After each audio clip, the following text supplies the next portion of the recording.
नमस्कार मित्रांनो, माझं नाव आरवी. आज आपण 2024ला अलविदा म्हणत आहोत आणि 2025चं स्वागत करत आहोत. म्हणजेच आज 31 डिसेंबर हा दिवस प्रियांनो त्यांच्यासाठी खूप महत्त्वाचा असतो. जी लोक दारू सोडण्यासाठी रडकुंडीस आलेले असतात त्यांच्यासाठी हा दिवस एक आशेचा किरण असतो. कारण का ह्या दिवशी ते वचन शपथ घेतात की आज आम्ही शेवटची दारू पिणार आणि उद्यापासून दारू पिणार नाही. पण मला त्यांच्यासाठी विशेष करून सांगायचं आहे की ज्यांनी निश्चय केला आहे उद्यापासून दारू सोडायची, म्हणून आज भरपूर दारू प्यायची, त्यांनी कृपया अशी कुठल्या प्रकारची रिस्क घ्यावी नाही. आणि रोज घेता त्याच्यापेक्षा जास्त मद्यपान करून किंवा रागाच्या भरात किंवा कुठल्याही भावनेपोटी जास्त मद्यपान करून स्वतःच्या जीवाशी रिस्क घ्यावी नाही. तसंच दुसरा वर्ग असतो की त्यांना प्यायचे कारणच लागत असतात. मग त्यांना आज एक कारण भेटतं की मला उद्यापासून दारू सोडायचे, म्हणून मी आज भरपूर दारू पिणार. पण असो, तुम्ही घेतलेल्या निर्णयाचं मी मनापासून स्वागत करत आहे आणि तुमच्या निर्णयामध्ये, तुम्ही घेतलेल्या निश्चयामध्ये तुम्ही यशस्वी व्हावं हीच माझी परमात्माचरणी प्रार्थना आहे. प्रियांनो, पण व्यसन मुक्तीचा मी निश्चय घेतल्यानंतर माझ्याकडं फक्त राह नाही है, मंजिल नहीं है, काही खाली राह है मेरे पास. म्हणजे मी एका राह से निकल चुका हूँ, उसकी कोई मंजिल नाही. हे म्हणण्याचं कारण म्हणजे मला व्यसन सोडायचं आहे, पण व्यसन मुक्तीमधले अडथळे, व्यसन मुक्तीचे ध्येय आणि उद्दिष्ट काय आहे याचंसुद्धा थोडंसं माझ्याकडं प्लॅन पाहिजे किंवा नियोजन पाहिजे. कारण का व्यसन मुक्तीमध्ये पहिला अडथळा येणार आहे तो म्हणजे उद्यापासून मला विड्रॉलचा त्रास होणार आहे. विड्रॉलचा त्रास म्हणजे शारीरिक मानसिक त्रास, कोरड्या उलट्या होणं, मळमळ होणं, जीव घाबरणं, लॅट्रिन बाथरूमला त्रास होणं, अनेक प्रकारचे वेगवेगळ्या प्रकारचे त्याच्यामध्ये त्रास असतात. त्याला आपण विड्रॉल्स सिंड्रोम म्हणतो. अनेक लोक स्वतःच्या बळावर ते मॅनेज करू शकतात, पण अनेकांना होऊ शकत नाही, म्हणून ते पुन्हा मद्यपानाकडे वळतात आणि पहिल्याच दिवशी त्यांचा निश्चय तुटतो. पण पुढं जाऊन काही लोक हा निश्चय 2 महिने, 4 महिने, वर्षभर सिद्धीस नेण्याचा प्रयत्न करतात आणि एवढ्याच दिवस ते हा निर्णय पाळण्यात यशस्वी होतात. पुढं का होत नाही याच्यावर आपण थोडंसं समजून घेऊ.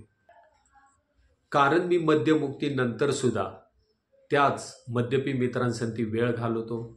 मी मद्यमुक्तीनंतर जर का मला उदास वाटत असेल, बेचैन वाटत असेल, एखादा आजार होईल अशी भीती वाटत असेल, कोण येऊन मला मारेल अशी भीती वाटत असेल, अनामिक भीती वाटत असेल, असे काही गोष्टी असतात.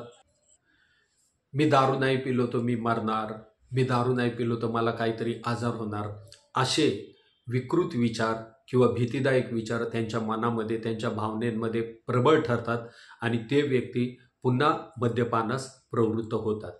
आणि जे लोक कंडिशनली म्हणजे मजबुरीत दारू पित नाही, ती लोक व्यसनमुक्तीचा खरा अनुभव सुद्धा घेऊ शकत नाही. त्याच्या मागचं कारण की मद्यमुक्ती जीवनामध्ये त्यांच्याकडं कुठल्याही प्रकारचं प्रॉपर असा प्लॅनिंग नसतो. त्यालाच आपण रिकव्हरी म्हणत असतो.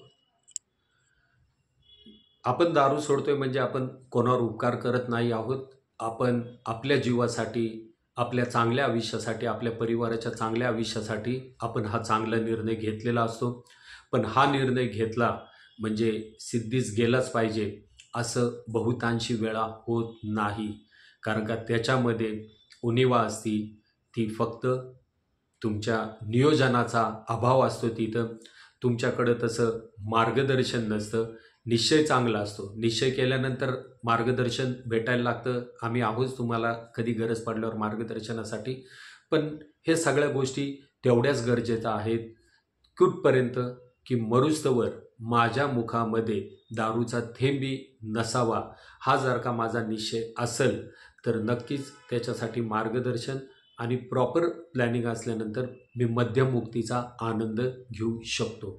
नाहीतर मी दारू सोडली, चिडचिड येतोय, रागराग करतोय, मनामध्ये भीती वाटतीये, काय आजार होईल, माझा जीव जाईल, अनामिक भीतीने मी ग्रासलेलो आहे, अशा काही ज्या गोष्टी मद्यमुक्तीनंतर होत असतात त्याच्यापासून वाचण्यासाठी किंवा त्यांना प्रिव्हेन्शन करण्यासाठीही मेडिकल आणि काउन्सिलिंगचे चांगले सोय उपलब्ध असतात.